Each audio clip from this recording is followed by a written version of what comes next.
सरकार ज्यावेळेस सामान्य गोरगरीब जनतेला आधार देत नाही त्यावेळेस शेवटचा आधार मान्य न्यायदेवता न्यायालय असतं। ते सगळ्यांना न्याय देतं। मराठ्यांना 100% आरक्षण मिळणार त्याच्यात कसलंही दुमत नाही।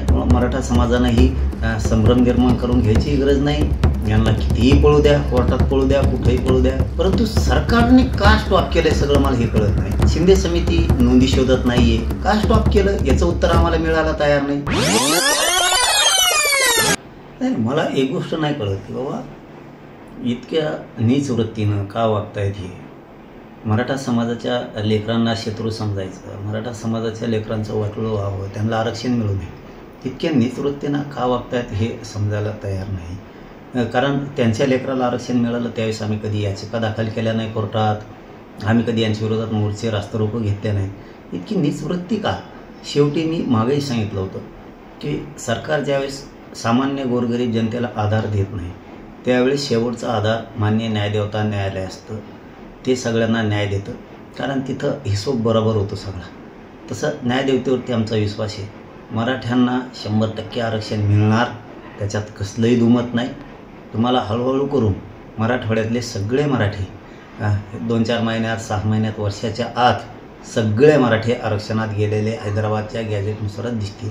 त्यामुळे मराठा समाजानं ही संभ्रम निर्माण करून घ्यायची गरज नाही।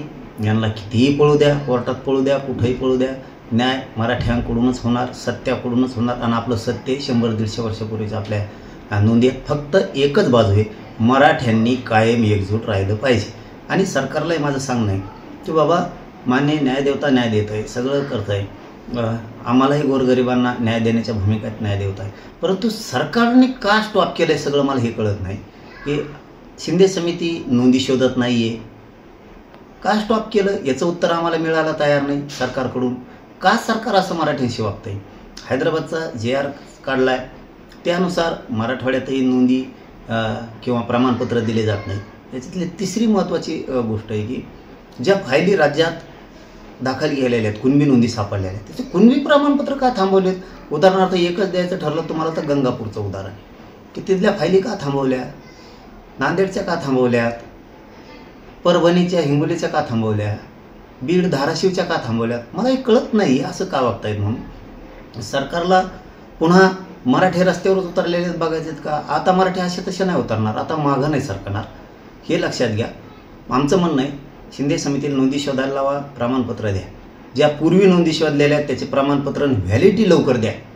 आणि हैदराबादच्या गॅजेटियरच्या JR फडणवीस साहेबांनी तातडीनं प्रमाणपत्र मराठवाड्यातल्या सगळ्या मराठ्यांना हैदराबादच्या गॅजेटियरच्या नोंदीच्या आधारे मराठवाड्यातला सगळा मराठा कुणबी आहे यांना कुणबी प्रमाणपत्र सरसकट सगळ्यांना मराठवाड्यातल्यांना देण्यात यावं। आणि सातारा संस्थांचं गॅजेटियर, कोल्हापूरचं गॅजेटियर, पुण्याचं गॅजेटियर आणि औंध संस्थांचं गॅजेटियरचा JR येत्या मंगळवारी उद्या तुम्ही काढा।